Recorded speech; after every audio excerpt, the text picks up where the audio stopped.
attended first course of Swamiji, second course of Swamiji. Very lucky to be there in Bombay attending classes. Attended all the evening sessions also.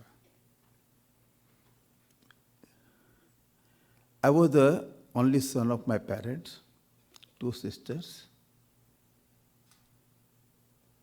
I was getting interview for a job, and I asked Swamiji, you blessed me for the American company, and they asked, there was a union problem going on in the company. So they asked me, what do you do about this, joining the union or what? What do I answer for you? Suddenly, previous day class, Karma Yoga, duty and right. You know that Swamiji's. I repeated the whole thing there, whatever I learned from Swamiji. And thankfully I was selected also. Then I asked Swamiji one more question, personal question. I'm the only son, Swamiji, they're always asking me to get married. What shall I do? I want to become study only. I want to become sannyasi, I told. Swamiji laughed and said, tell your parents every time for marriage, next year, okay? Tomorrow never comes like that, next year never came, and here I am before you. And then my sannyasa, you would be surprised. Swami suddenly called me one day, say, I'm going to give you sannyasa this Shivaratri. And mother and father came to know, they say, we'll come for your sannyasa. Can you imagine? All my Surat devotees joined. In Rishikesh, we had some 70 people from Surat only for sannyasa. And whole night, I, Sakshatji, and when Swamiji was up. That was Monday morning, Shivaratri. Swamiji gave time at 7:30 morning. And my South Indian samskar or whatever, Monday 7:30 is the Rahu Kala. And I said a word to Swami Dayanji, overwise. Swamiji, it is Rahu Kala, how can you give sannyasa? Swamiji sent a message back to me, Rahu Kala is very good for sannyasa.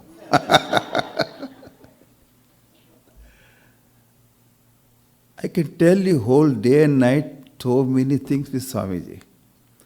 90th birthday, I wish Swamiji were with us, enjoying. And I talked to him. Last Suryaji was talking, Jatasya Dhruva Mrityu. Then I could not keep, I was emotional. Swamiji is going to India. That is not going to come back, I know. I suddenly asked in presence of everybody, Swami, Avantika remembers that. May I come to India, Swamiji? Like a child I asked. Ajao, he said loudly. There I reached immediately to Rishikesh. Heard his talk also there. Last darshanam I had of Swamiji. So my whole life, people should know how much we miss. Because everything, small or big, we can just reach Swamiji and ask questions. That's the Swamiji. On phone also I had to talk to him, Swamiji. Therefore, today is the day we are what we are. I am standing before you. It is all nothing but grace of Swamiji. A small boy from Bombay became a sannyasi who knew nothing and made me something in this ashram also. One day he told me in 92, he told me, please help me, I require your help. Come to Salisbury, I require your help. That's all enough. Thereafter, but I am here to help the Swamiji and do whatever little seva I can do. And I was ready to talk Vedanta today. I will say 1 or 2 verses from Srimad Bhagavatam. The Upadesha by Atmadev, by the Gokarnaji to Atmadev. Only 2 verses are there in whole Bhagavatam by Gokarna. Very beautiful. Dehesti mamsa rudire bimatitya jatvam jaya sutadiswatatam mamatam vimunche pasya nisham jagadidam kshanabanga nishtam वैराग्य राग रसिको भव भक्ति निष्ठः धर्मं भजस्व सततां त्यज लोक धर्मान् सेवस्व साधु पुरुषान् जहि काम तृष्णाम् अन्यस्य दोष गुण चिंतनमासु मुक्त्वा सेवा कथा रसमहो नितराम पिबत्वम्. If I talk, whole very essence of Bhagavatam is here. Swami Akhandandaji Maharaj's Guru Udiya Baba also underlined these verses. Remember by heart and talk. Very beautiful. First give up your I-ness in this body. Dehesti mamsa. It is nothing but flesh and bones, etc. Don't have I-ness in this body. Akhandanand जी महाराज हमको कभी बोलते थे, एक बार शरीर से अहम बुद्धि दूर कर दो, फिर वेदांत का सब चाबी खुल जाएगा. पहले देहात्म बुद्धि छूटे तुम्हारी. जाया सुता in wife, children, these are me and mine. Give up that buddhi. Pasya nisam jagadidam shanabhanga nishtam. This world is shanabhangam. In one flicker of flicker, it is gone. Kshanabhangura. Therefore, it is Kshanabhangura. In Bhagavatam, one more sloka is there. Yat prata sanskritam channam sayam tacha vinashyati. Tadiyara sampuste kaye ka nama nityata. Whatever cooked in the morning, by evening, it destroys, especially in tropical climate. The body made up from that food, how long it will last. Therefore, pasyanisham jagaditam kshanabhanga nishtam vairagya ragarasiko bhava bhakti nishtha.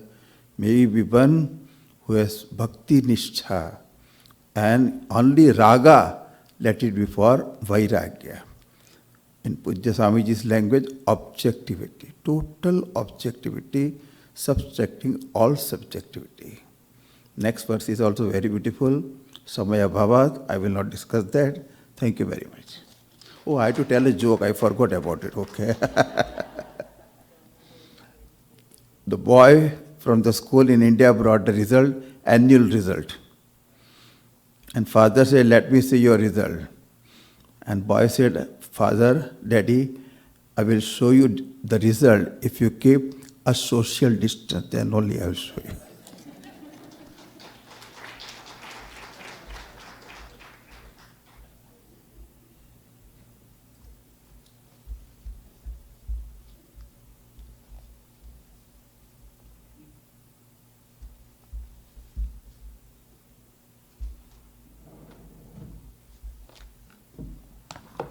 Thank you, Swamiji. Swami Muktatmananda Saraswati, a disciple of Pujya Swamiji, and Swami Viditatmanandaji, and one of our acharyas, teaches classes on the Gita, Upanishads, and Brahma Sutras at Tattvavidanandaji Ashram in Ahmedabad and Saylorsburg, and engages in community outreach. Swamiji is revered for his scholarship and humility. I now request Swami Muktatmanandaji to give his address.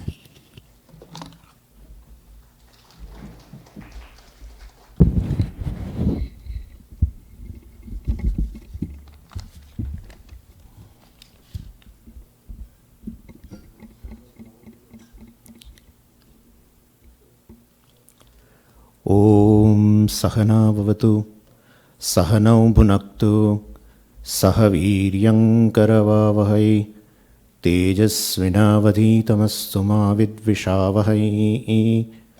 Om Shanti Shanti Shanti.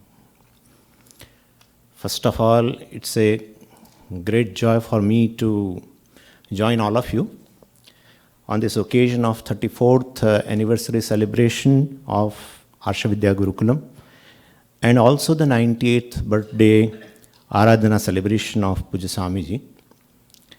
The real celebration is in our acknowledging with a grateful heart the vision of Pujya Swamiji about the Gurukulam. Pujya Swamiji has always emphasized the Gurukulam tradition of learning. In the Vedic tradition of teaching, there is a method of teaching, there is a way of communication, there is a method of communication by which the vision of the self is imparted by the teacher to the student. And the vision of Pujya Swamiji continues to touch the heart of the seekers of self-knowledge. The question is, what is the Vedic vision about the self? Well, Veda says you are the whole, you are Brahman, you are free from all limitations. Basically, every human being is born with an innate desire to live happily without being ignorant. And to fulfill that desire, of course, he employs varieties of the means.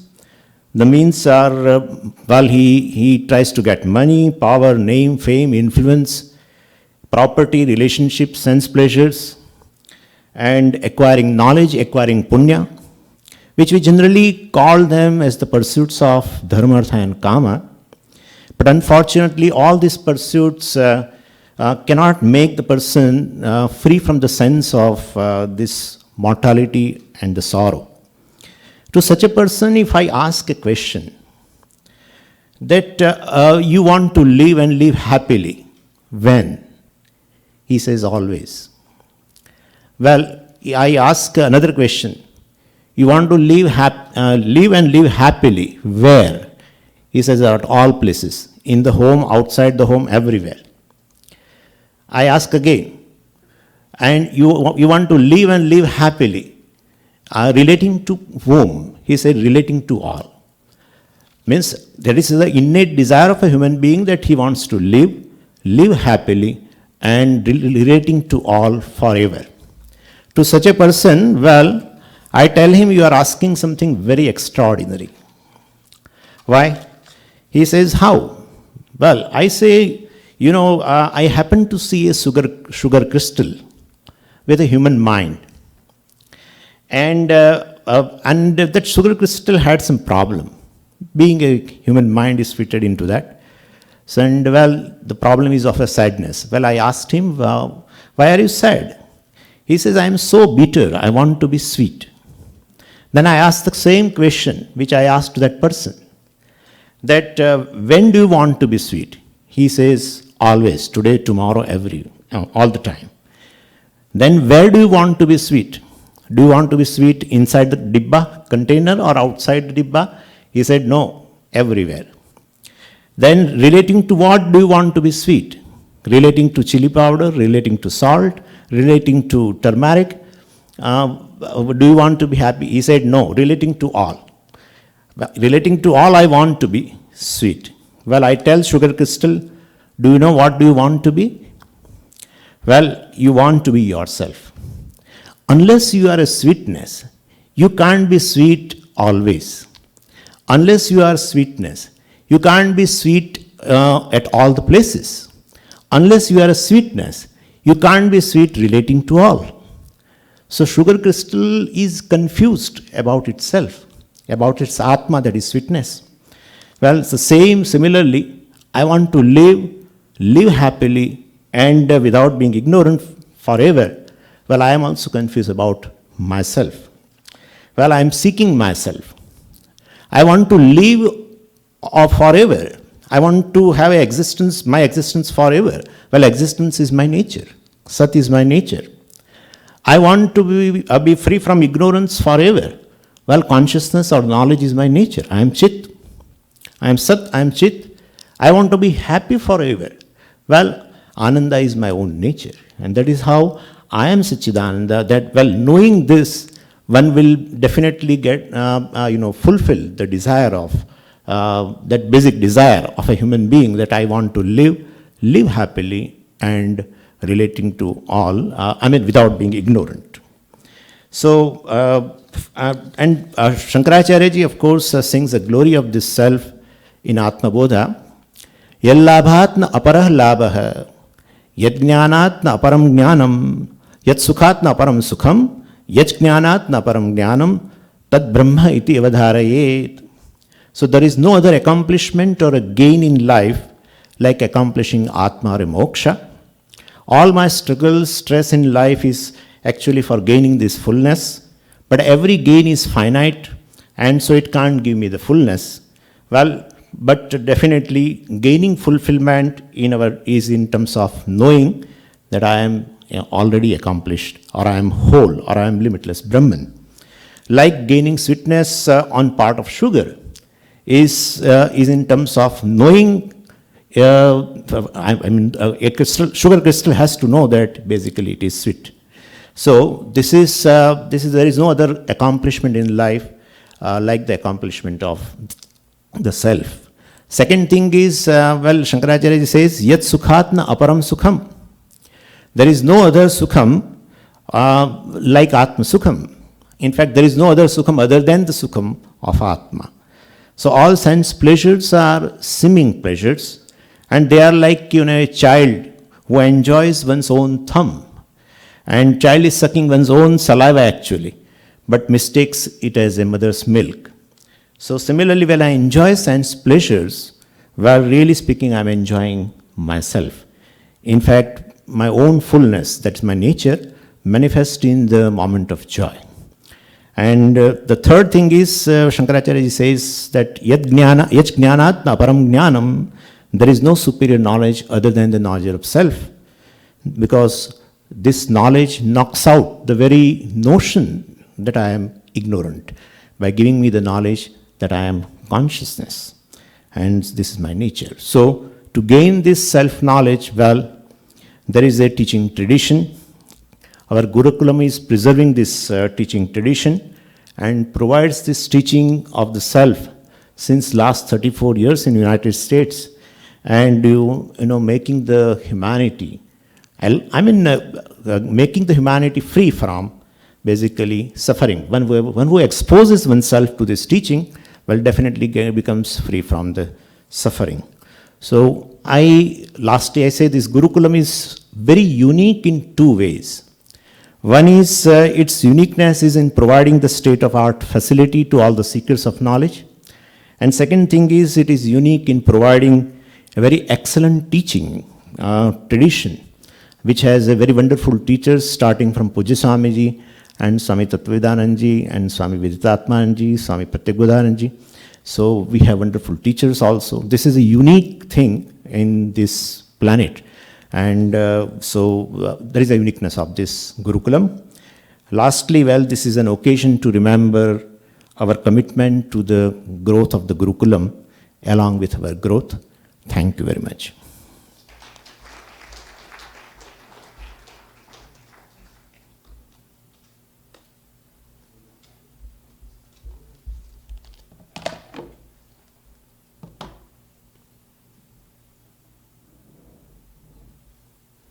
Thank you, Swamiji. Swami TV, a disciple of Pujya Swamiji and one of our acharyas, teaches Vedanta in English and Telugu in Hyderabad, Andhra Pradesh, and here in Salisbury, in addition to engaging in community outreach. Swamiji is respected for the depth and breadth of his scholarship.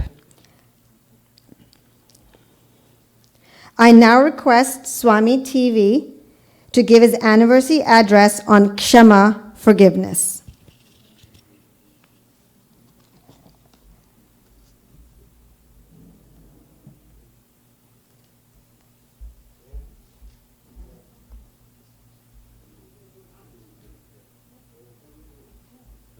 Va Ganapatigum Havamahe Kabin Kabinamupamashravastamam Jyeshtarajam Brahmanam Brahmanaspata Anashranvannutibhisida Sadanam Shri Mahaganadhipataye Namaha Sadashiva Samarambham Shankaracharya Madhyamam Asmadacharya Paryantam Vande Guru Paramparam Atmasvarupa Bandhugana.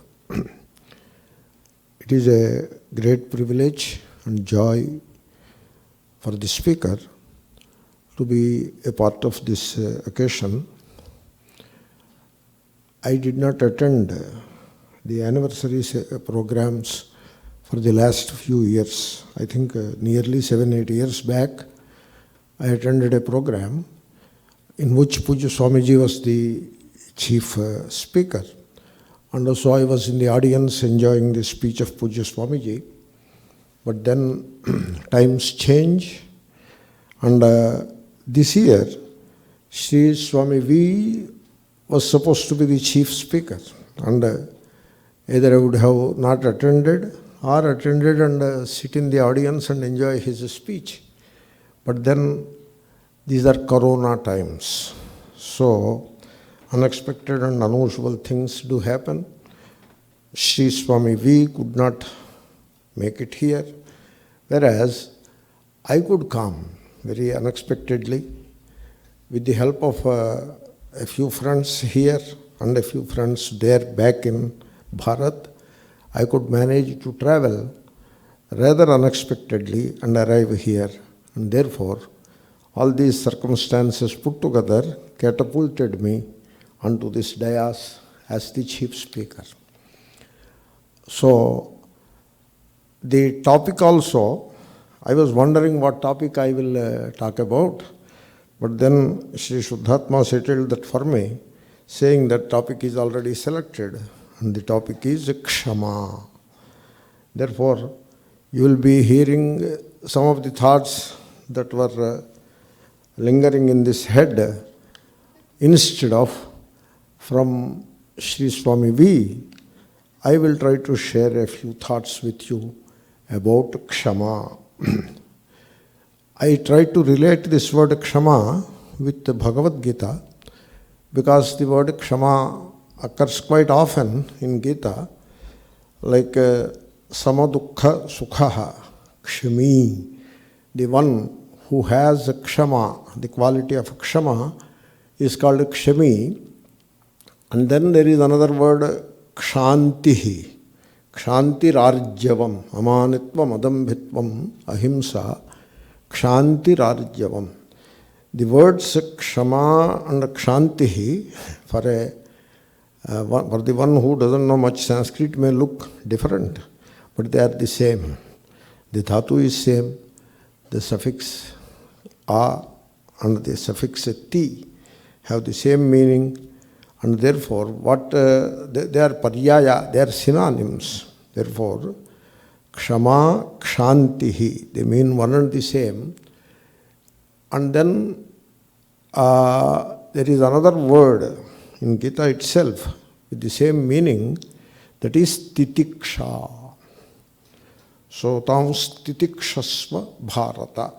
There is a verse like that, Matra Sparshastu Kaunteya, etc. It is called Titiksha Yoga. It's a yoga by itself, Titiksha.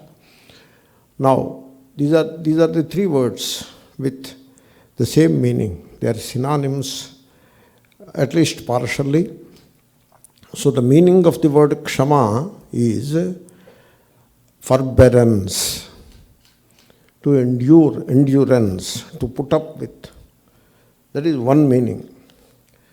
Under the same meaning, the words Kshantihi and Titiksha also have. So, when we are looking at this quality called Ksama, there are two aspects to that Ksama. The endurance or the forbearance, the two aspects. One is the physical endurance. You see, the body, it goes through different stages, and then as it grows, there is a lot of enjoyment that we derive from the body. And for all that enjoyment we have derived as the body is growing, during the youth and the middle age, we have to pay the price when the body starts declining. And therefore, the pain of the body, different parts of the body declining, they generate a lot of physical pain. And the science is at its wit's end to handle this pain. There is a lot of research going on, even today, to address this issue of physical pain. And what is the way to address this physical pain? This is an important topic that people have to pay attention to. So, there are any number of pain medications, And these pain medications, they are very helpful, very helpful. And without the pain medications, life would have been extremely difficult. These medications are arrived at after a tremendous amount of research by examining countless molecules for their biological properties, and then picking up one molecule out of 10,000 molecules. That molecule is tested in multiple phases, starting from animals to humans, healthy volunteers, and then the really sick people. Like that, you arrive at a molecule. By the time it comes to prescription level, it must have gone through some 10 to 12 years of very deep research. And this is how science has given wonderful, wonderful molecules to address these issues of pain. So some of you are aware of these molecules like ibuprofen, which is very classical, and then much better molecules have come nowadays. And so this is how we address the issue of pain using the science and technology. But then, can we overcome the issue of physical pain entirely based on medications? Can we? So the answer is no. There is a reason for it. What you call physical pain is partly psychological also, because the physical and psychological dimensions cannot be separated. What is physical is psychological, and what is psychological is physical. So there is a psychological element to the issue of pain. Though you call it physical pain, there is a psychological element.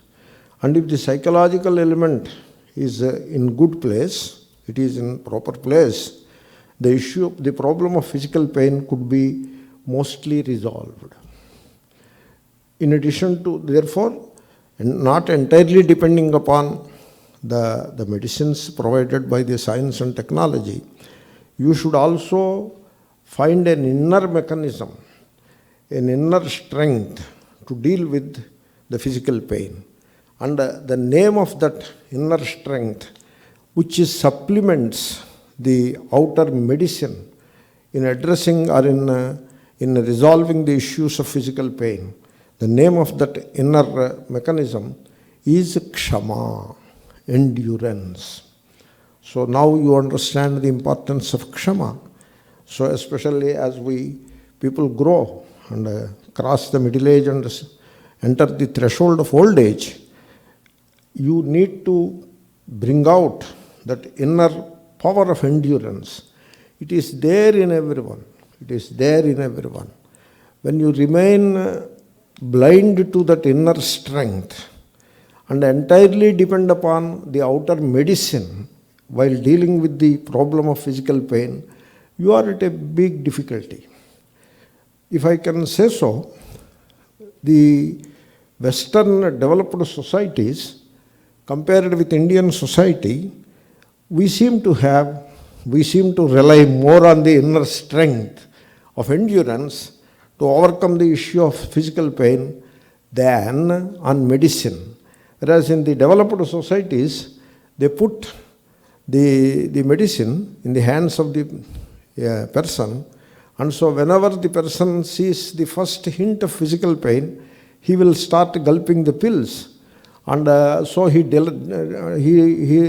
depends entirely on the medicine for the physical pain problems. Therefore, here physical endurance, this is what Gita says. So, Shitoshna Sukha Dukkadaha, the physical endurance, you can develop it. Like for example, in a particular area of the body, you are experiencing the physical pain. Now you first localize the pain. Suppose you have the pain in the head or in the top of the backbone, middle of the backbone or lower backbone or the kneecap or the thigh muscle, wherever, or even the tummy, wherever there is physical pain. So first, initially it appears as if the entire body is paining, but if you start putting attention, you have to look inward. So instead of constantly looking outward for solutions, so from the Bahirmukha, you have to turn inward, you have to become antarmukha, and then observe the body. So the paining body, you observe it, and then the pain gets localized. When you don't observe it, start crying, oh pain, pain, pain, then you are depending upon the outer thing for the resolution of the pain. You are at the mercy of the elements, you are at the mercy of the medicines, etc. And so you are in a certain amount of difficulty. On the other hand, even while pain is there, you remember Gita, invoke the power of endurance, look within and watch the body as a witness. You watch the body. And as you watch the body, the pain gets localized. And then watch the pain. Watch the pain. Watching the pain is same as watching the organ which is giving the pain. It is same. As you start watching the pain with some attention, you have to cultivate it. That is called Ksama.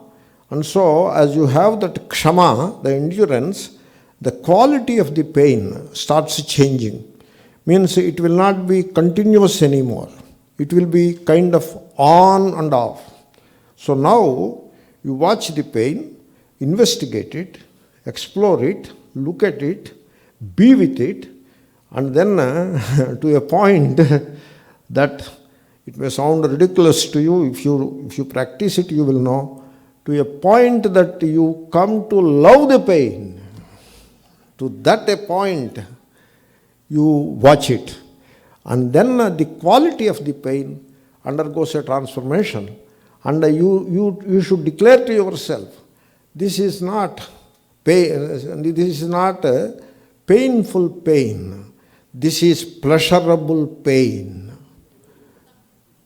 This way of Ksama, endurance, associated with antarmukhatvam, the inward-looking nature, and also the witnessing attitude.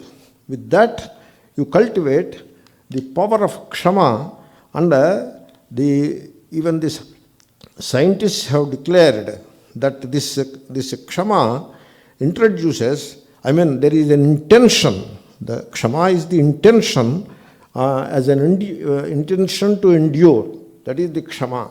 Instead of running to medicine immediately, you cultivate the intention to endure that acts like a powerful therapeutic technique.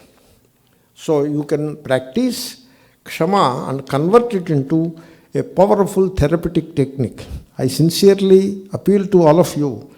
We are all growing old. We need it. We do need it. Please pay attention to that and take some guided meditations if needed and develop this powerful therapeutic technique of enduring pain without entirely depending upon the outer medicine. That is and while enduring the pain, you watch the pain, the organ which is paining, and silently, without cursing the neighbors or cursing the family members or cursing the God. God did not give pain. God, poor God, you bring God into everything and make an accomplice for every folly. So don't do all that. Don't be silly like that. You silently repeat. While watching the pain, you silently repeat. So this pain is part and parcel of the movement of that higher power, which you may call God. It is not that God wished and therefore gave you pain. It is not like that. That higher power has a dynamic, and as part of that, this pain is happening. And therefore, you say to that higher power, if you want to substitute the word God in the place of higher power, you can do that. The word higher power is exact translation of the word Ishvara. Therefore, you can say, O Ishvara, so you can say, thy will be done. So this pain is your will. So thy will be done. And so please give me strength to endure. So you repeat this statement while watching the pain, thy will be done, like a mantra. And then, so the body mind, they do not belong to me. You should stop saying my body. My body is an un-Vedantic expression. You should stop saying. People think that Vedanta is Brahma and all that. That is okay. You can come to that. There is no hurry, I suppose. First things first. Stop saying my body. Stop worshipping the body for God's sake. And then learn the technique of endurance, the Ksama, and then also understand the body-mind belong to the nature. Body-mind belongs to the entire nature. It doesn't belong to me. It is not me, it is not mine. So this is how you have to learn to address the physical pain. Then I will come to psychological pain. You see, why psychological pain is there with people?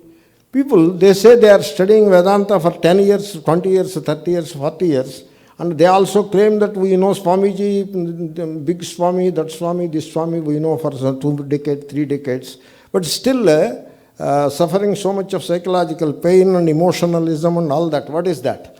There must be some contradiction in that, I suppose. So you should address that contradiction. There is psychological pain always only because of some resistance or resentment to what is. What is already is. It is a done deal, and you cannot put the clock back. You cannot undo what is already done, and therefore what is, you should stop resenting and resisting. I give you an example. I hope you appreciate the example. Suppose I want to go to the lunch hall. So how do I go? I go in a path which has an opening called door. I go through the door. I do not go and walk and hit the wall and then expect the wall to open the way. So hit the wall with head. The wall will not give you the way. Only the head gets painful. Therefore, keep this example in mind. While walking, you walk through the opening. You do not walk through the resistance. You do not try to walk through resistance. Because whenever there is resistance, it leads to tremendous pain. Therefore, stop resisting. Now you apply this principle to the psychology. When there is an event that already happened, it is a done deal. Suppose I lost my purse. Now I am not going to regain it. I made an effort to regain it, but it is gone. My teeth are gone. Whatever is gone is gone. Now I accept it instead of resenting it. Ayo, I lost my teeth. Ayoda, I lost my teeth. That is not going to help at all. Therefore, what has already happened, you stop resisting psychologically. What has happened, you stop resenting psychologically. Now, I can give you a physical law. The intensity of emotional distress that a person faces in life is directly proportional to the degree of resistance and resentment that he has towards the events that already happened. Therefore, as you reduce the resentment and stop resisting what already happened. Suppose I have white hair. I stop resisting it. I resist the white hair. How do I resist the white hair? Applying black paint, I resist the white hair. What kind of a silly thing to do it? So, when you resist such a thing that has already happened, that is a done deal, you resist. You want the white hair to look black. What kind of a silly thing it is? When we deal with life like this, with psychological resistance and resentment, life throws at us tremendous amount of emotional distress. And therefore you understand the secret of Ksama, endurance. What is endurance? It consists of accepting without any resistance. That is the secret of Ksama. Accept what is without any resistance. This resentment or resistance, psychological resistance, it could become a habit with people. It becomes a habit with people. Therefore, so everybody has this issue. It's not that the speaker has some special powers or any such thing. The speaker has the same problems as much as the people who are listening to the speaker. Therefore, there could be psychological resistance in this mind also. So I have to address that. Everybody has to address it. So you have to do this work. You cannot hand over this kind of work to the so-called guru. Guru is not going to do this for you. You have to become a guru for yourself. So what we do, we put too much of things upon the guru, and thereby we stop doing the thing that we have to do, and that becomes a psychological dependence, and that is very painful to the guru also, and to the, of course, to the person also. It is all the job, the great job of awareness one has to conduct in one's own heart. So you can neutralize this resistance to what is. You have to neutralize it. Once the resistance to what is neutralized, that is what is called the quality of the Ksama. You can do that by a few tips. Number one, watch the mind. It's a big topic. You have to learn a little meditation and all that. Watch the mind. And number one. Number two, try to stay in the now, in the present. Just abide in the now. And third, say in so many words, yes to the present. Suppose say there is loss of a person whom you love. Now the present is that person is no more. Now you say yes, the person is no more. Yes, you say yes to that. No, how can we live without that person? Don't tell such emotional or sentimental wishy-washy things. So the people come and go. Rama came and went. Krishna came and went. Christ came and went. So therefore don't make it into a sentimental issue. You say yes. Now the person who is beloved, whom I loved, is no more. This is the truth. And I say yes to this truth.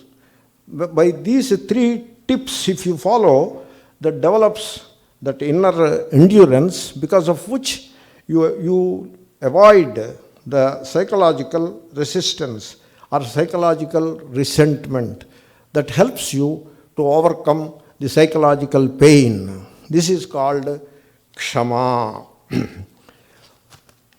It's a big topic. I will try to do the best within the available time. You see, ultimately, all emotional pain is an illusion. You should know that. It's an illusion. You see, don't try to hide behind statement, platitudes and semantics. The psychological pain associated with many events, it is all an illusion. All crises are passing affairs. This understanding, every crisis is a passing affair, and the psychological pain is an illusion. This understanding will help you in developing tremendous endurance, Ksama. That is one aspect of Ksama. Then the another aspect of Ksama, the word Ksama has a second meaning. One meaning I have covered. The second meaning of Ksama is forgiveness. You have to forgive the others. Now, we recite so many prayers before God, before the forms that we worship, so many prayers seeking forgiveness. Like many prayers are there. In fact, there are aparadha kshamapana stotram, like that, a series of verses people recite, in which they seek forgiveness from Ishvara. So, tatsarvam kshamyataan deva, you must have heard, kshamasva shambho, trividhaparadham, like that there is a prayer. So, these prayers in which you seek forgiveness from Ishvara, so these have a lot of value. So, what you have, but only thing is, when you make a prayer seeking forgiveness to Ishvara, you should not make it into a kind of a ritual. What is ritual? You see, the prayer is in the heart. The prayer is in the heart. The ritual is in the speech and hands. That is where the upasana, prayer, and speech and hands. This is how it works. Now you want forgiveness from Ishvara, then you should go into the heart and bring out that spirit of love towards Ishvara, and then humility towards Ishvara, and then the sense of having committed a folly that you have to bring out. The ego may come in the way. The ego wants to justify the action performed. Therefore, you have to overcome the ego as you appreciate, as you clearly see that this is a folly committed through these hands or through the agency of this upadhi. This is the folly committed. When you see it clearly, then the ego is already neutralized. So all this work of awareness should happen in the heart. And then with love, you should ask forgiveness to Ishvara. That is what is called seeking forgiveness. Now, you don't, suppose without doing all that upasana aspect in the heart, simply you recite a verse, Tat Sarvam Kshamyatam Deva, like that. And then you add some physical action also to that. And then sometimes you don't even know the name of the prayer, meaning of the prayer, just mumble the prayer. So that kind of mumbo jumbo, it is not going to help in acquiring the forgiveness of Ishvara. Really, if you seek forgiveness of Ishvara, you have to, I would suggest, let us remember a biblical statement which says, "O God, forgive me my follies, even as I forgive others their follies." This is how it will work, Ksama. So, as I see, you see, generally what we do, we come out of the place of worship, temple or whatever, and we are not willing to forgive anybody. Our adversaries we are not ready to forgive. And when we step into the temple, we want God to forgive us all our follies. Why this kind of a contradiction we should not have? When you step out of the temple and there are adversaries and our enemies are not there, only adversaries you have to say. Sometimes you may consider them as enemies also. Suppose you come across them, you should be ready to forgive them. I am ready to forgive this adversary. I am ready to forgive this abusing person. Oh God, forgive my follies. If that is the way you seek forgiveness, it will work wonderfully. So now, the word Ksama, I have explained as endurance of physical pain, endurance of psychological pain, and the spirit of forgiveness. Three things are included in the word Ksama. If I have to give a few examples, endurance of physical pain, I observed that Pujya Swamiji himself is an example for that. He endured physical pain in a very tremendous way.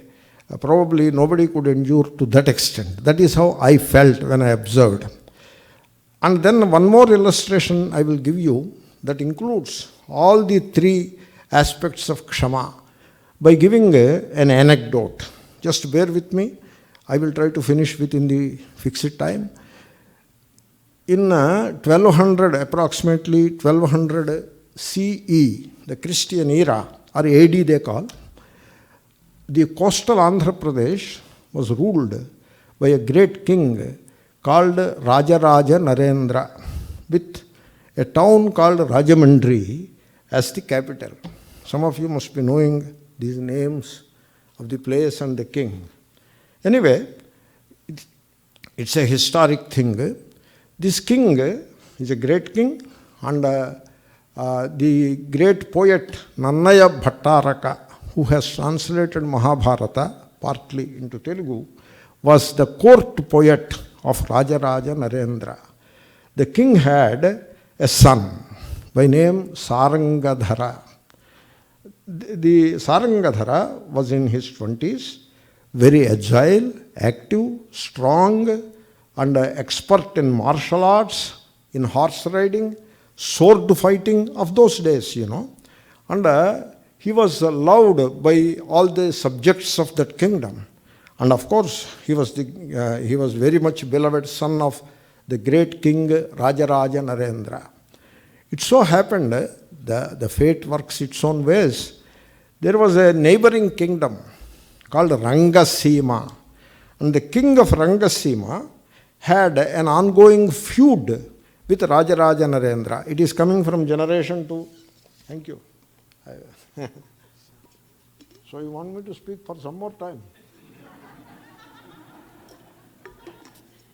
Okay. So the Rangasima king was having a feud with Rajaraja Narendra. The feud was coming, Sampradaya, it is traditionally coming.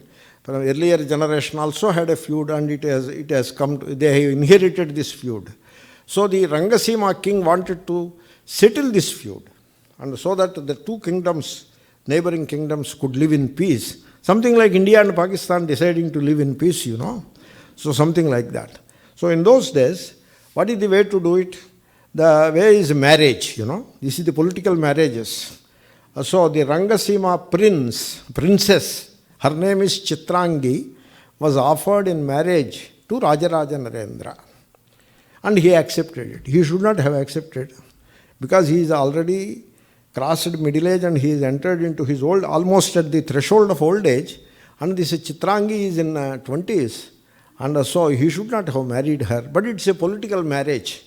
So it was conducted. Rajaraja Narendra went to some Simhachalam temple, etc., to visit God, and there the thing is proposed, and he nodded his head without much consultation or without much thinking. The ceremony happened, and he returned with the newly wed bride, Chitrangi. And then he has allotted a big palace to her in Rajamandri. Even today it is there. The ruins of the palace, Chitrangi Mahal it is called, they are there. And so she will live in that palace. Adjoining the palace, not very far from the palace, there is this gym where Sarangadhara used to practice horse riding, sword fighting, and other martial arts, etc. And Chitrangi was watching Sarangadhara through the window at a small distance, and he was a great man of great prowess, youth, you know. And so she fell in love with him, kind of. Love or lust, whatever name you give to it. They say love. You may understand it as lust also. If some love is there, it's a blessing. But she is not supposed to fall in love with him, because he is the son of her husband. There is incest associated with it. But still, age is like that, hormones are like that. And therefore, she sent a word to him to visit her. How can he say no to such a request? Because she is occupying the seat of mother, you know. Of course, stepmother. But yet he visited. And she was a lot of hospitality to him. And then she was showing a lot of love and goodwill to him, etc., etc. And anyway, finally, to make a long story short, she expresses her attraction towards him. And he was aghast. He was aghast. He said, "What are you talking? Is this why you called me here? I happen to be the son of your husband. How can you say you love me and all that? This is not possible." And I vehemently, unequivocally dismiss your request. Please don't pursue it anymore. She was very pursuing. She was very, trying to hold on, very persevering, and he has harshly dismissed her. And then he went his way. But the fate is like that. He forgot in his agitated state of mind, his sword he kept on the table or a teapot where she has offered him some sharbat, this and that. The sword he forgot. And the upper cloth also he forgot. And in a hurry, he went away, feeling very bad about this kind of an incestual proposition. And then, so he forgot about it. He did not want to make a scandal out of it. And he had that tremendous psychological Ksama in him. And he has already forgiven her. And so, then what happened? She had a terrific spite, ill will, malice, hatred towards him because he has refused her approach, her offer of love, etc. He has refused, and she was hurt, and therefore she has a tremendous hatred towards Sarangadhara. Anyway, Rajaraja Narendra came to her palace, and she has torn off a part of her sari and a part of her blouse, kept the hair unkempt and all that, disheveled hair, and then presented herself in a very bad shape and told, your son Sarangadhara came and tried to molest me. That is what she told. The king was furious. In those days, the king was the judge, the prosecutor, and the executioner, all rolled into one. That is the king. Immediately he passed the judgment of capital punishment. Already conviction, everything is over. And then next day morning, Sarangadhara was arrested, taken to a hillock where the capital punishment executions were conducted regularly. That is the point where they conduct. And he was put on that hillock and he was beheaded. That was the method of execution. He was beheaded. During that period, Sarangadhara, he endured the tremendous physical pain associated with arrest, tying the hands back, etc., and pulling him through the streets to that hillock called Sarangadhara Metta. Even today it is there. You can visit. And he was pulled and made to stand there, and then he was beheaded with a sword. All that physical pain he endured with a smile. The psychological pain of being scandalized for no reason whatsoever, he endured with tremendous Ksama, endurance. And finally, he forgave, while before breathing his last, he has forgiven his father for doing such a crime without thinking, and he has forgiven Chitrangi for the crime she committed. So Sarangadhara represents the threefold Ksama.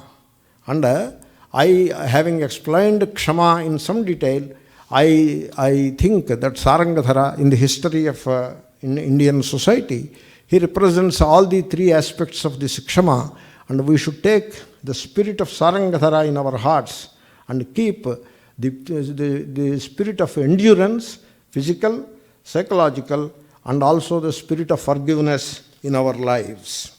Now, that is the topic of Ksama. There is something more can be told, but keeping the time aspect in mind, a few years back, when I attended this anniversary ceremony, Pujya Swamiji made an appeal, gave an appeal to people to give up red meat. So now the topic is changed. Last topic, I will finish this topic and conclude my speech. Give up red meat. That was the appeal given by Pujya Swamiji from such anniversary ceremony dais. Now I was wondering in those days, red meat? Who takes red meat in this audience? And what appeal it is? Giving up red meat? Probably he should have given the appeal that give up overeating. Probably that could have been a better appeal. But then he gave that appeal. Then he justified that appeal in an article. I don't remember in where he has written that article, maybe New York Times, I was wondering. An op-ed article probably. He justified the appeal because red meat, consumption of red meat directly contributes to the degeneration of the environment. And therefore, he was so conscious about the environment, and we should not do anything that affects the environment adversely. So that's why he gave the appeal to give up red meat.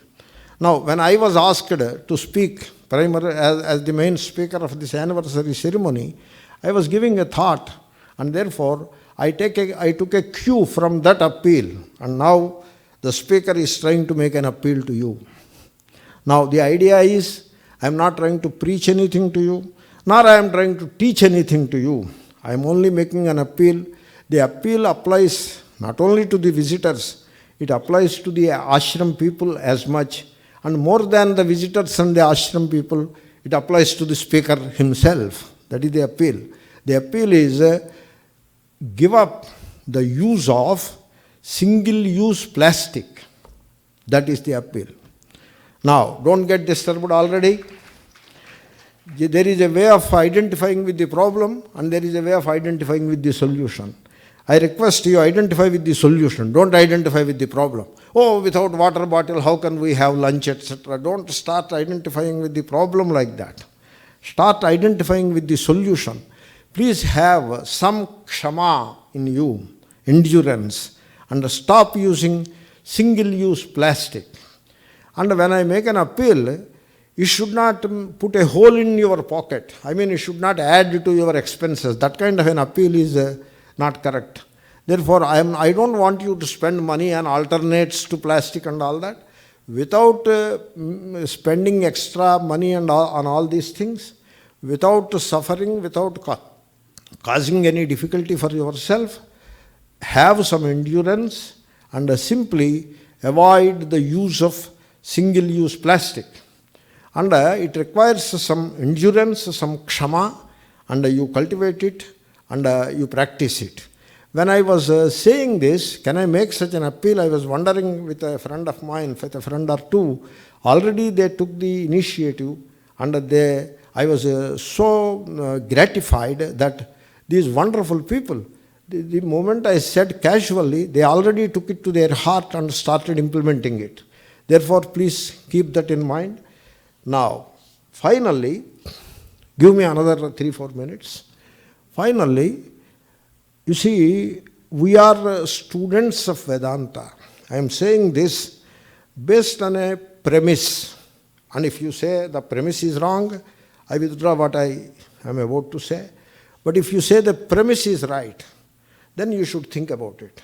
The premise is we are all students of Vedanta. That is the premise. Am I right in that premise? Or is there any problem with that premise? I hope there is no problem with that premise. I am not saying, I am not excluding myself. Including myself, we are all the students of Vedanta. The vision of the rishis, we say rishi many times. What is the vision of the rishis? Non-violence, ahimsa is the vision of the rishis. Non-violence towards what? Towards all life forms. And what is all life forms? What is all life forms? If you go through Prasthanatraya Bhashyas of Shankara Bhagavatpada, there is an expression which comes more than 24 times. You may count it also. You may Google and count it. The expression is Abrahmastamba Paryantam. That is the life. This is the vision of Rishi. What is life? Starting with the Hiranyagarbha, the first jiva. Jiva pranadharane, that is the word jiva. Jiva means life. Jiva is not Sachidananda Atma and all that. Jiva is life. Therefore, the first life form is Hiranyagarbha, the first jiva, the creator. And the last life form is Stamba, not Stambha, Stamba, which is a clump of grass. This is the vision of rishis. Beginning from Hiranyagarbha to a clump of grass, including a clump of grass, all of that is life. And you have to be non-violent towards life. Then you may ask a question, how to live? How to live? By this kind of non-violence, you cannot eat any food. No. What is food? Oshadhi, bhyonnam. Food is from Oshadhi. What is Oshadhi? Oshadhayaha phalapakantaha. That is the definition. Ityamaraha. So, a plant which produces the fruit or grain is also a fruit, a small fruit. Phala, grain or cereal or pulse or whatever, it produces the fruit. And once the fruit becomes ripe, the plant dies. That kind of a plant is called Oshadhi. And so you derive your food from Oshadhi. That's why when we harvest rice, the plant is already dead. When we harvest wheat, the plant is dried up already. And when we harvest onions, aloo, potato, and even garlic, and many other things that we harvest, these peanuts, all these things that we harvest, when we are harvesting, the plant is already dead. Even a banyan fruit we get, plantain, the plant is gone. The plant has no more life left in it. Only eat such things. But then, the point I am making is, I am not trying to change your menu and all that. I am trying to sensitize ourselves. We have to sensitize ourselves towards the vision of the rishis. If we talk so much about rishi, suppose we have to cut the vegetables. Now what about that? That is himsa. Of course it is himsa. And it is counted as one of the inevitable sins. In Sanskrit, pancha sunaha. Suna is sin. You see, don't come to some hasty conclusions about language. There is a thing called linguistics. Sanskrit and English are interrelated in a particular way. Suna in Sanskrit is a sin in English.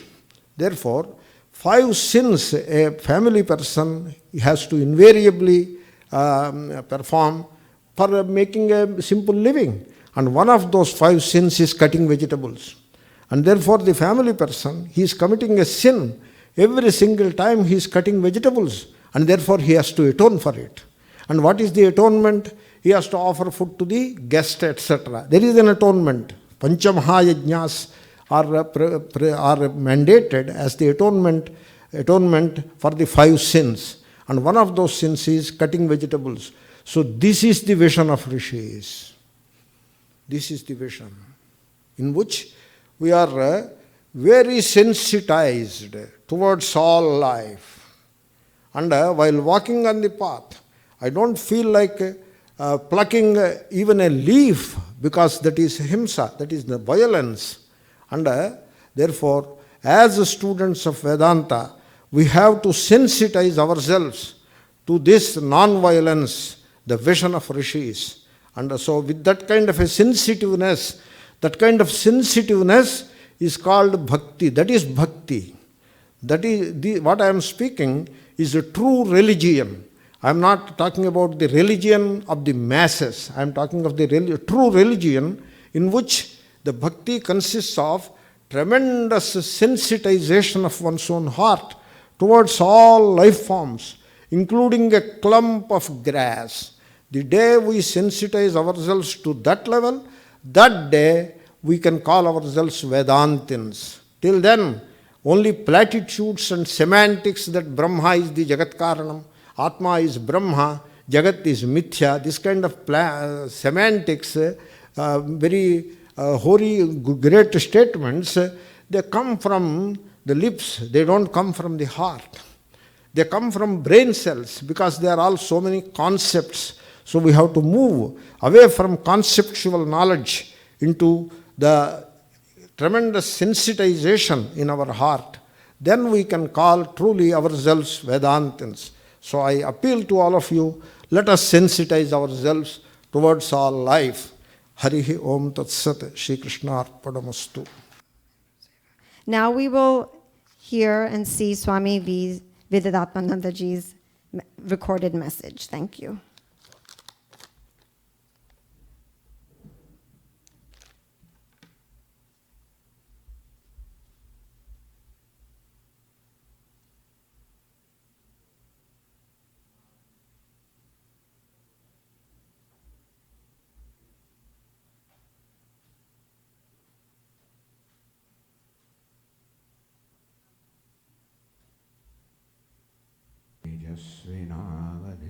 Tamastu ma vidvishavahai. Om Shanti Shanti Shanti. Namaskar. Today, as you heard, this is the 34th anniversary of the Gurukulam. And this year also is the 90th Janma Jayanti. 90 years ago, Pujya Swamiji manifested on this earth as a great blessing to the mankind, which is how Lord Krishna in the Bhagavad Gita describes those manifestations. And one of the important aspects is dharma samsthapanarthaya, for establishing dharma. In case of Pujya Swamiji, dharma was establishing the right method of teaching the Vedanta. Today also is the year when there is completion of 5 years from the Nirvana, the departure of Pujya Swamiji. Appearance and disappearance.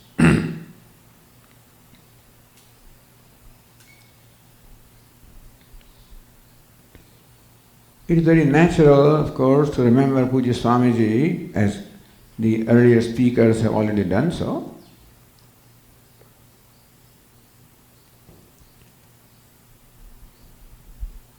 In the anniversary message, Pujya Swamiji talks about the grace.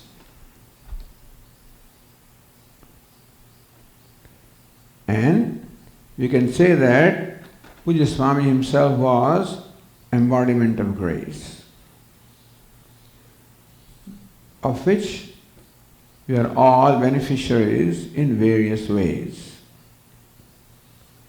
In my opinion, the most important grace that Pujya Swamiji bestowed upon us is his teaching. The clarity of teaching, the simplicity of the teaching. No complicated words, no complicated terminology, expressing the profound principles of our scriptures in simple ways, because it is said that is where is the test of the true knowledge of a person, when a person can express very profound concepts in simple, understandable language, such as the concept of relativity. Express it in the manner in which a common person can understand. So this was the specialty of Pujya Swamiji. The clarity of teaching, the simplicity of language,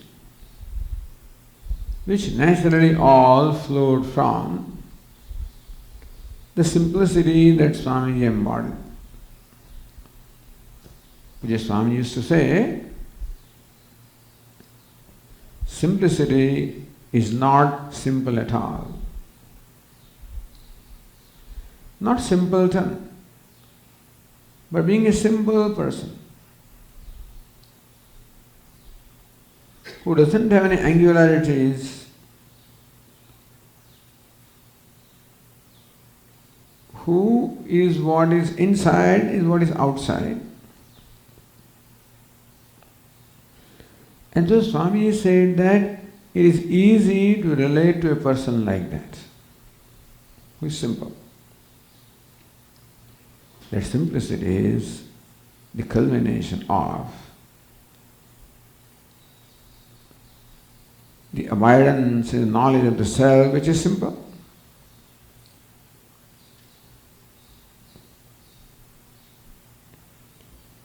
And this clarity in the teaching, expressed as the use of the right words at the right place in the right context. Pujya Swamiji emphasized the use of the words. don't use two words where one can serve the purpose. Do not use an unfamiliar word where a familiar word can serve the purpose. Do not use a difficult word where a simple word can serve the purpose. That may not make for a very flowery language. Pujya Swami said, a teacher does not have the luxury of digression, luxury of using words,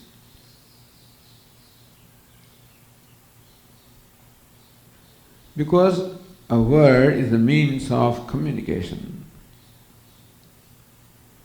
And a word used in the right context is what communicates a meaning to the listener. I remember in 1979 when Pujya Swamiji visited Ahmedabad and would organize Pujya Swamiji's 3-day talks on who am I. We invited the Vice Chancellor of the Gujarat University as the guest of honor on the first day, first evening. And I remember one of the many things that the Vice Chancellor said, he made a remark that I can see that Pujya Swamiji uses the word very rightly. He knows the value of words. That's what he said.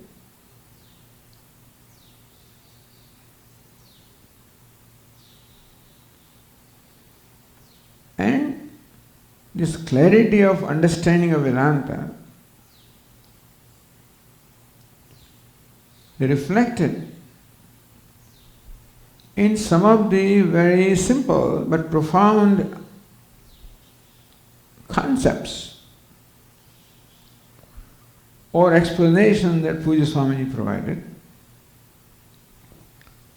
Lord Krishna would say, Samat Siddha Siddhyoho Samo Bhutva Samatvam Yoga Uchare. This Samatvam was translated as sameness of the mind.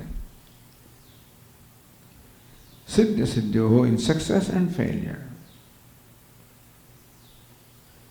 So this is something very well known, that Samatvam is called yoga. But Samatvam means sameness. The success and failure are not same. The karma phala, the result of action, doesn't have sameness. Every result is different. So what is same is not the karma phala that is same. It is the source from where the karma phala comes. That is where the sameness is. The karma phala data is the same. There also is clear to people that it is the Lord who dispenses of the results of action.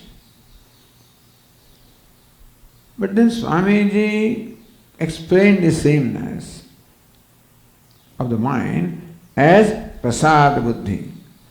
Now you have heard this word so many times that you may feel nothing. What's the big deal about it? It was a big deal in the olden days when this was used.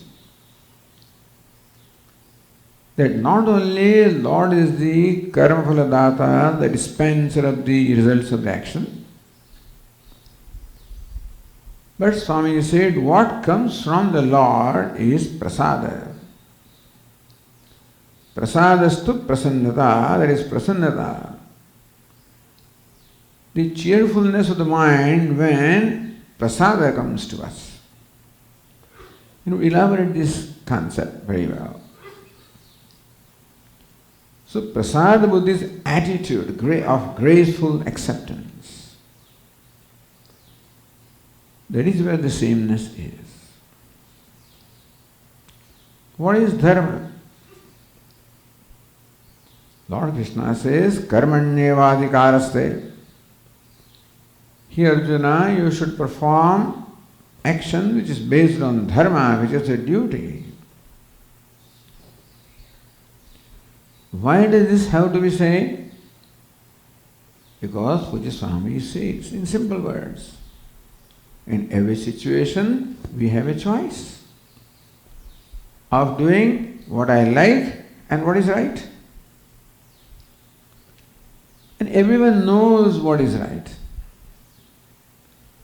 In case we do not understand what is right in a given situation, we can consult someone who can enlighten us. But to know what is right is required in every situation, to know what is right. But it does not stop there. Because more often than not, what I like may be different from what is right. And I should do what is right, whether I like it or not. So this is how the likes and dislikes are overcome. Swami would give in his typical manner an example of this man who loved Kerala, bitter gourd. But his wife hated Kerala. So she would never cook Kerala, bitter gourd. He says, why I am not having bitter gourd? Oh, this is not the season. Why not bitter gourd? Oh, because it's too expensive. She will have some excuse or other, but not for not cooking bitter gourd. And then came the latest blood report, where it turned out that this man had too much sugar. So doctor advised him, you should eat bitter gourd every day. Now the wife had no choice. So if you are lucky, then what you like also is what is right. Then you are lucky. But more often than not, it is not so. Do what is right, whether you like it or not. That's the way to overcome the raga-dveshas. And many things about Pujya Swami's teaching, which are all familiar with, I am just mentioning some. In fact, I must admit that when I am teaching, very often these simple statements that Pujya Swamiji made in classes in various occasions, they flash in my mind. And now I see the very context. I see that meaning of that statement very clearly. And I will share with others. So that grace from the Guru continues to flow. It was there when the Guru was there, but it is my experience that the grace of the Guru continues to flow. Ajnana tamirandasya jnananjana shalakaya chakshurun militam yena tasmai shri gurave namaha. One who removes the veil of ignorance, darkness from the eyes with the collyrium stick. And that's exactly what the Guru does and continues to do. It is not that when we had the direct exposure to teaching that Swamiji did this, but I find that he continues to do. Remove the ignorance, give further insight, give further clarity. And the teaching and the various statements that I remember, all of them serve that purpose, where the Guru continues to shower the grace. And that is a person who enjoys that grace. In fact, we all enjoy the grace. The person who recognizes that he enjoys the grace, in my opinion, that is a big grace, to recognize that you are enjoying the grace. There is also grace of the teacher. And therefore, we celebrate the 90th year of appearance of Pujya Swamiji. And the 5th year of Pujya Swamiji being with us in an unmanifest way. For 85 years, Swami was within us, between us, amongst us, in manifest way. Since 5 years, in an unmanifest way. But His presence, His grace continues to flow. Because that is the nature of the teacher. We require various kinds of grace in our life. Grace of Ishvara, grace of Guru, grace of Shastra, grace of the self. Of that, the grace of the Guru is most evident to us. Ishvara, I guess, must be His grace. Shastra, other grace comes from entities that are not immediately, directly perceptible. This grace comes to us from the one who is immediately perceptible. And so, we are celebrating that grace. I'm happy to be one of the many, many countless recipients of that grace. I'm happy to share that with all of you this morning. And I wish all of you the very best for the rest of the year. And happy that you are here this morning. That shows that you care for the Gurukulam, you support it. And there is also grace of the Guru, which we continue to enjoy. With that, I conclude my talk. Om Purnamada Purnamidam Purnat Purnamudachyate Purnasya Purnamadaya Purnameva Vasishyate. Om Shanti Shanti Shanti Hari Om Shri Gurubhyo Namaha Hari Om.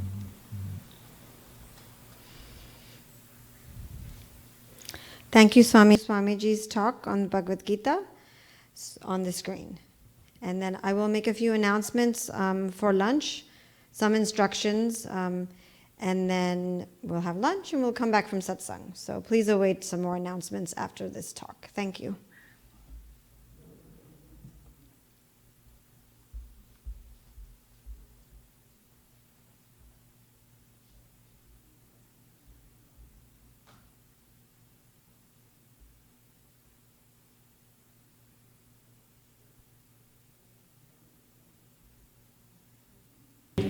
तेजस्विनावधीतमस्तु मा विद्विषावहैः ॐ शान्ति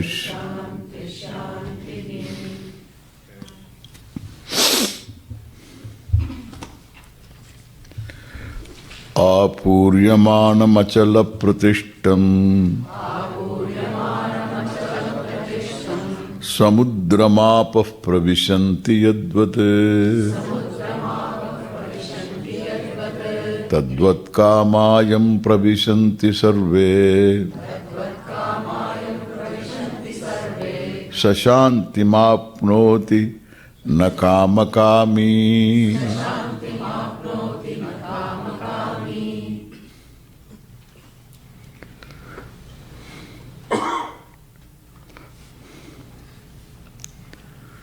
This is a contrast to the verse I cited yesterday, Ya Nisha Sarva Bhutanam. What is night to all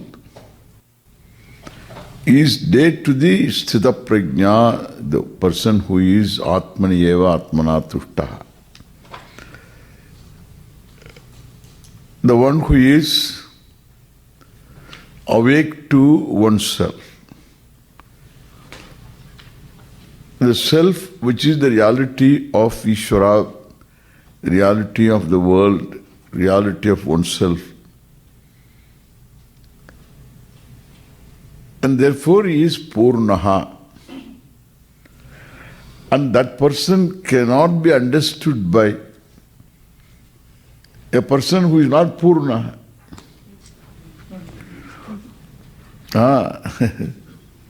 That is why it is silly to say he is enlightened.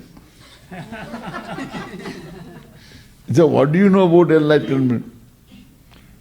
He is enlightened. Then they ask questions like this. So, if he has not studied the Shastra, how did Ramana get enlightened? How do you know that he got enlightened? And what is enlightenment? Why do you say he did not study Shastra? How do you know he didn't study? இதாவது சொல்றது. Mirabai, how did she become enlightened? She didn't study Shastra. How do you know? She talks about Shastra. She talks about yogi. Mat jao, mat jao, mat jao. Yogi. Mat jao, mat jao, mat jao. She is talking about yogi. She is talking about Guru. Baba Sagar sab sukh gaya hai. Fikr nahi mujhe taran ki. More than this, is there any Shastra? I thought I was in Baba Samudra, this samsara, and I found there is no Samudra, there is no ocean. I find the ocean is dried up already. I thought I was in ocean, the ocean is already dried up. Fikr nahi, mujhe taran ki. I have no concern because I have nothing to cross now anymore. I came to you, to the Guru, to cross. But I don't need to cross now. I find already there is nothing to cross, you know. So it's all dream, long dream. I am quite awake. Therefore, to know a person who is wise, you have to be wise. The great mathematician, suppose he is flattered, he is not going to be flattered if he is praised by his driver. And driver can also be a PhD these days. But the driver has not crossed 5th grade. In 5th grade itself, he was there for 5 years. So this fellow gave up his studies and then he became a driver and somehow managed to come to this country. And he is in the streets of New York hustling.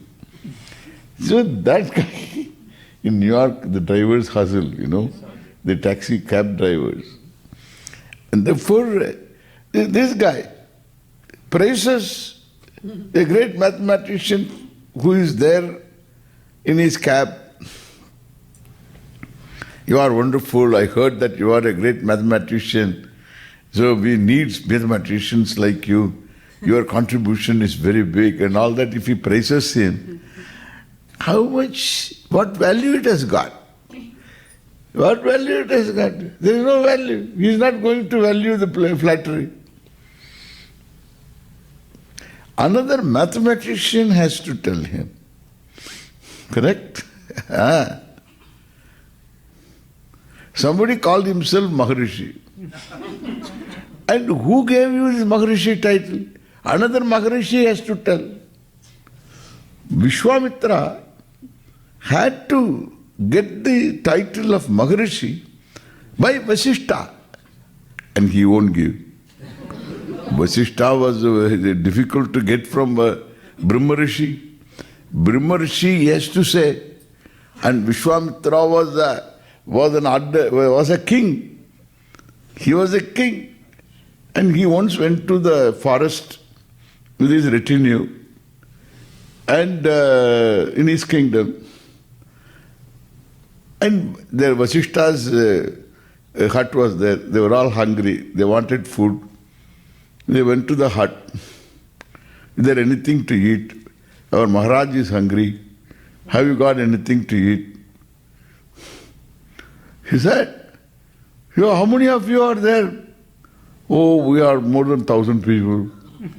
Oh, 1,000 people is nothing. We will give you food. How 1,000 people you will give food? When 1,000 people to cook, get the provisions and groceries and afterwards cook and then give. And they asked when? When 1,000 people you will feed? He said, now. Please ask them all to come. How? We have a cow. So how? There is a cow. We have a cow. Nandini, the cow is there. He's a Kamadhenu. And Vasishta told, provide them all food. Kamadhenu, Nandini, please provide them food. The Raja had never eaten food like this in his lifetime. With all the palace cooks from different states, cooks are there, it's all 5-star. But he had never tasted the food like this. And it was done in trice. There was no time involved in this. It was ready. Kamadhenu made it all ready. All these fellows have been eating and wondering how. Then of course Vasishta told him, Vishwamitra, you were you have a cow, Nandini, she provided the food. What kind of cow? This is what I want. I'm a king. My kingdom requires a cow like that. It's wonderful. Whenever there is any drought or whatever, the cow will provide. Therefore, I want that cow. See, you should never tell a Raja. Raja, anything precious, worthwhile, never. Raja with the Tagrada. You should not know. That's a saying is there. And therefore Raja said that anything is attractive, anything nice, I want it. That's exactly Raja.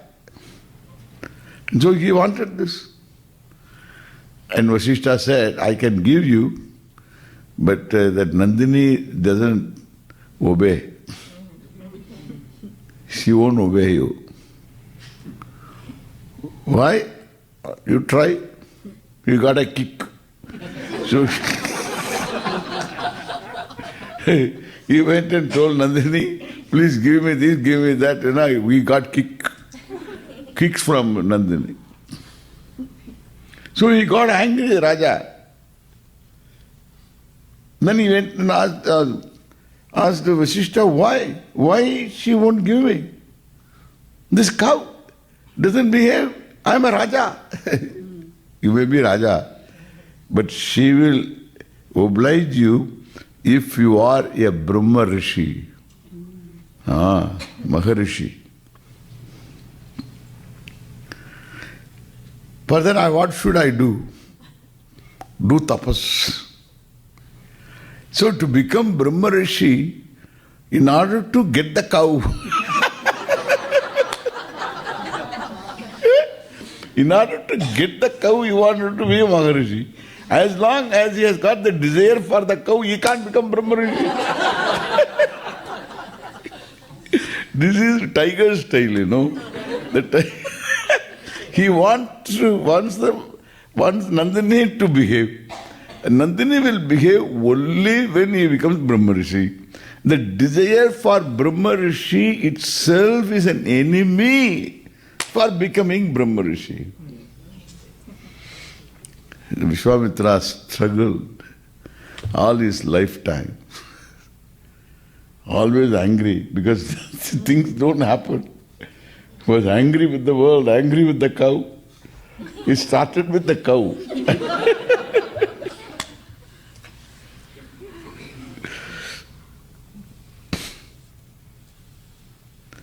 To become a Brahma Rishi is not an ordinary thing.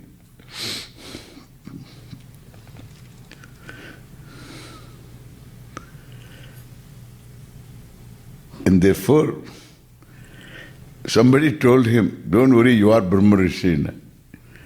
Somebody else told him, why you are concerned so much? You are Brahma Rishi. No, I am not Brahma Rishi. Vasishtha has to say. Only Vasishtha says you become Brahma Rishi. Vasishtha has to recognize. When he grew out of the desire for controlling Nandini, then he was qualified. He didn't want to become a Brahma Rishi. Then he was Brahma Rishi. Correct? Who is to tell that this person is enlightened? Only an enlightened person can talk about. He knows. One who knows what it is all about would know. Seeing the person would know.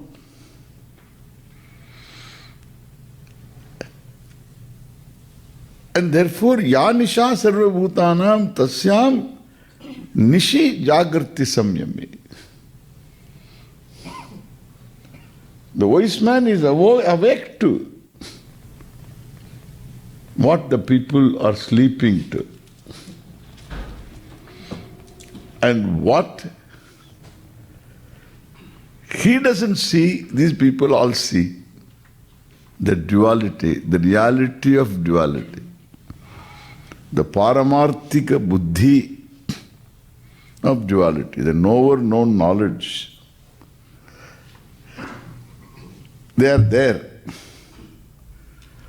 But they are there as though. If they are as though, all the three of them should be one and the same. Correct? The knower-known knowledge, all the three have to be one and the same. That means, so that which is free from all of them, and they are not free from all of them, then only you are whole, Purna. We are not dismissing the knower-known knowledge. The knower-known knowledge duality is dependent upon the presence of the unexistence of yourself.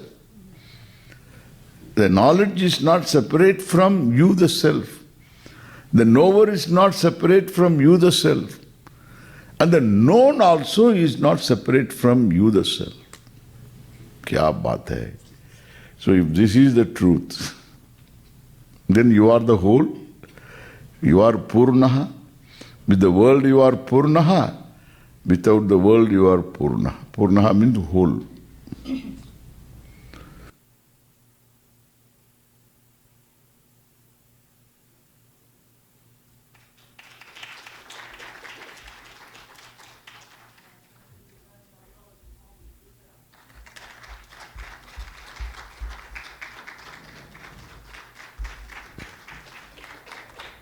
Thank you. Thank you, Pujya Swamiji.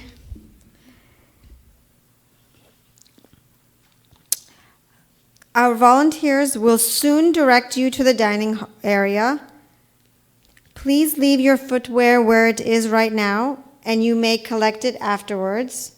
In addition, please take a seat in the dining hall as directed by our volunteers so that we can all maintain social distancing while we enjoy our lunch and while we walk to the dining area.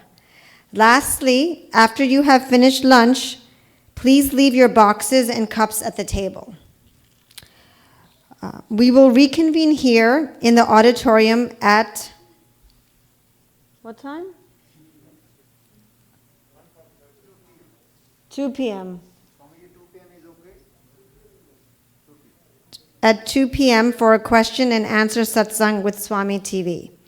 As you return to the auditorium, please wear your mask and take the same seat you sat in before that you're sitting in right now in order to maintain social distancing. Thank you for your cooperation. If you have a satsang question for Swami TV, instead of writing it on a paper, please email your question from your smartphone to Arsha Vidya Media. That's Arsha Vidya, MEDIA, @gmail.com. So, as many of you know, it is customary to chant Bhagavad Gita's chapter 15th before we eat. Shuddhatmaji will now lead the chant. Please join him in chanting. And then the volunteers will lead you to the dining area. And we will meet back here at 2 p.m. Thank you.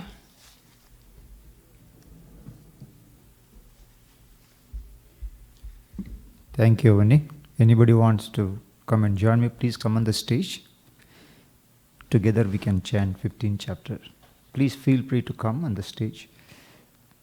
Shri Bhagavanuvacha Urdhvamulammadhashakam Ashvatham Prabhuravyayam Chandansi Yasya Parnani Yastam Vedasa Vedavit Adhaschordham Prasata Tasya Shakaha Gunapravriddha Vishaya Prabalaha Adhascha Mulanyanasantatani Karmanubandhini Manushaloke Narupamassekha tatopalabhyate Nanto na chadir na cha sampratishta Ashvathamenam suvirudhamulam Asangashastrena dridena chitva Tatah padam tatparimargitavyam Yasmin gatana nivartanti bhuyaka Tameva chadyam purusham prapadde Yatah pravrittih prasuta purane Nirmana mohajita sanga doshaha Adhyatma nitya vinivritta kamaha Dandair vimukta sukha dukkha samdehi Gacchantya mudah padam avyayantate Na tadbhasayate suryaha Na shashanko na pavakaha Yadgatva na nivartante Taddhama paramam mama Mamaivamsho jiva loke Jiva bhutas sanatanaha Manashashtanindriyani Prakritisthani karshate Shariram yadavapnoti Yachapyuktramatishvaraha Grihitaitvani samyati Vayurgandhani vashayat Shrotram chakshusparshanancha Rasanam ghranameva Adhishtaya manaschayam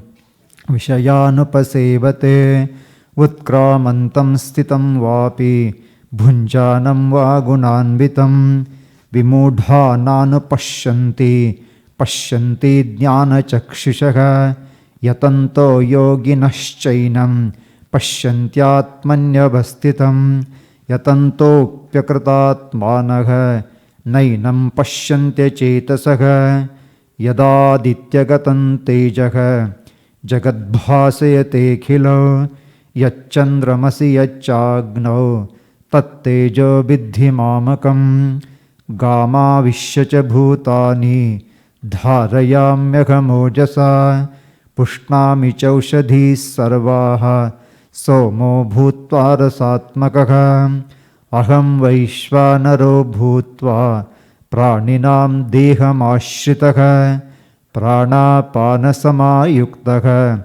Pachamyanyam chaturvidham Sarvasya chaham hridisannivishtaha Mattasmrtirdhyanam apohanancha Vedaischa sarvairahameva vedyaha Vedanta kridveda videva chaham Dvavimau purushau loke Ksharaschaksharageva cha Ksharasarvani bhutani Kutastoksharabhuchyate उत्तमः पुरुषस्त्वन्यः परमात्मेत्युधावृतः यो लोकत्रयमाविश्य बिभर्तव्य ईश्वरः यस्माक्षरमतीतोऽहम् अक्षरादपि चोत्तमः अतोऽस्मि लोके वेदे च प्रतितः पुरुषोत्तमः यो मामेवमसम्मूढः जानाति पुरुषोत्तमं स सर्वविद्भजति मां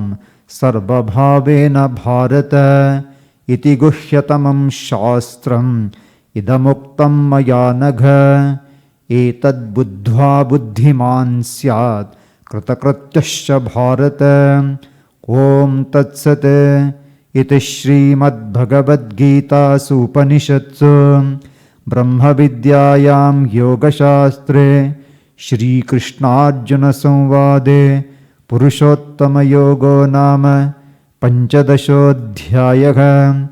सर्वधर्मान् परित्यज्य मामेकं शरणं व्रज अहं त्वा सर्वपापेभ्यः मोक्षयिष्यामि मा शुचः।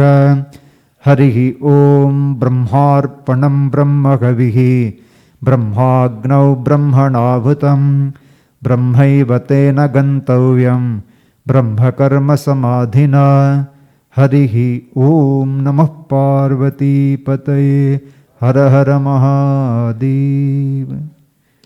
We also chant Hanuman Chalisa for everybody's well-being, because this COVID, people are going through different experiences in their life.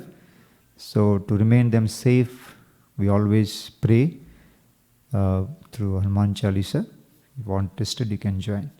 Shri Guru Charana Saroj Raj Nijamana Mukara Sudare Baranav Raghuvara Vimala Jasu Jodayaka Falachari Buddhihina Tanu Janike Sumira Pavana Kumar Balabudhi Vidya Dehu Mohi Harahu Kalesa Vikar. Jaya Hanumana Jnana Guna Sagar Jai Kapisati Huloka Bhujagar Ramaduta Tulita Baladhama Anjani Putra Pavana Sutanama Mahavira Vikrama Bajarangi Kumati Nivada Sumati Ke Sange Kanchana Varana Viraja Suvesa Kanana Kundala Kunchita Kesa Hatu Vajja Dhwaja Virajai Kandhe Munja Jane Bhusaje Sankara Suvana Kesari Nandana Teja Pratapa Mahajagabandana Vidyavana Guni Ati Chatura Rama Kaj Karibe Ko Atura Prabhu Charitra Sunibe Ko Rasiya Rama Lakhana Sita Manabasiya Sukshma Rupa Dhari Se Dikhava Vikata Rupa Dhari Lanka Jaraba Bhima Rupa Dhari Asura Samhare Ramachandra Ke Kaj Samare Lage Sajeevan Lakhna Jiyage Shri Raghuveera Har Shivura Lage Raghupati कीन्ही बहुत बढ़ाई तुम मम प्रिय भरतई समभाई सहस बदन तुमरो यश गावे अस कई श्रीपति कंठ लगावे सनकादिक ब्रह्मादि मुनीसा नारद सारद सहित हिंसा यम कुबेर दिक्पाल जहाते कवि कोविद कह सके कहाते तुम उपकार सुग्रीव ही कीन्हा राम मिलाय राजपद दीन्हा तुमरो मंत्र विभीषण माना लंकेश्वर भय सब जग जाना युग सहस्र जो जन पर भानु लील्यो ताहि मधुर फल जानु प्रभु मुद्रिका मेलि मुख मागी जलधि लांगी गए अचरज नागी दुर्गम काज जगत के जेते सुगम अनुग्रह तुमरे तेते राम दुआरे तुम रखवारे हो तन आज्ञा बिनु पैसारे सब सुख लहै तुम्हारी सरना तुम रक्षक काहू को डरना आपन तेज समारो आपे तीनों लोक हाकते कापे भूत पिशाच निकट नहीं आवे महावीर जब नाम सुनावे सही रोग हरै सब पीरा जपत निरंतर हनुमत बीरा संकट से हनुमान छुड़ावे मन क्रम वचन ध्यान जो लाभे सब पर राम तपस्वी राजा, तिनके काज सकल तुम साजा। और मनोरथ जो कोई लावे, सोई अमित जीवन पल पावे। चारों युग परताप तुम्हारा है, पर सिद्ध जगत बुझियारा। साध संत के तुम रखबारे, असुर निकंदन राम दुआरे। अष्ट सिद्धि नवनिधि के दाता, सबर दीन जानकी माता। राम रसायन तुमरे पासा, सदा रहो रघुपति के दासा। तुम्हारे भजन राम को पावे, जन्म जन्म के दुख बिसरावे। अंत काल रघुवर पुर जाई, जहाँ जन्म हरि भक्त कहाई। अवर देवता चित्तन धरगी, हनुमत से सर्व सुख करगे। संकट कटे मिटई सब पीरा, जो समिरै हनुमत बलबीरा। जय जय जय हनुमान गोसाई, कृपा करहु गुरुदेव की नागी। जो सद बार पाठ कर कोई, छूटई बंदी महासुख होई। जो यह पढ़े हनुमान चालीसा, होय सिद्धि साकी गौरी सा। तुलसीदास सदा हरि चेरा, कीजय नाथ हृदय डेरा। पवन तनय संकट हरन, मंगल मूर्ति रूप। राम लखन सीता सहित, हृदय बसव सुर भूप। सियावर रामचंद्र की जय, पवन सुत हनुमान की जय। उमापति महादेव की जय, बोलो भाई सब संतन की जय। श्री रामचंद्र कृपालु भजमन, हरण भव भय दारुणम। नव कंज लोचन कंज मुख कर, कंज पद कंजारुणम। कंदर्प अगणित अमित छवि नभ, नील नीरद सुंदरम। पटपीत मानभुतडित रुचि शुचि, नौमि जनक सुतावरम। भजु दीन बंधु दिनेश दानव, दैत्यवंश निकंदनम। रघुनंद आनंद कंद कौशल, चंद दशरथ नंदनम। मुकुट कुंडल तिलक चारुबुदारु अंग विभूषणम। आजानुभुज शर चापधर संग्रामजित खर दूषणम। इति वदत तुलसीदास शंकर, शेषमुनि मनरंजनम। मम हृदय कंज निवास कुरुका, मादिखल दल गंजनम। मम हृदय कंज निवास कुरुका, मादिखल दल गंजनम। आंजनेयाय विद्महे वायुपुत्राय धीमहि, तन्नो हनुमत् प्रचोदयात्। रामाय रामभद्राय रामचंद्राय वेदसे, रघुनाथाय नाथाय सीताय पतये नमः। गुरुब्रह्मा गुरुर्विष्णुः गुरुर्देवो महेश्वरः, गुरुः साक्षात् परं ब्रह्म, तस्मै श्री गुरवे नमः।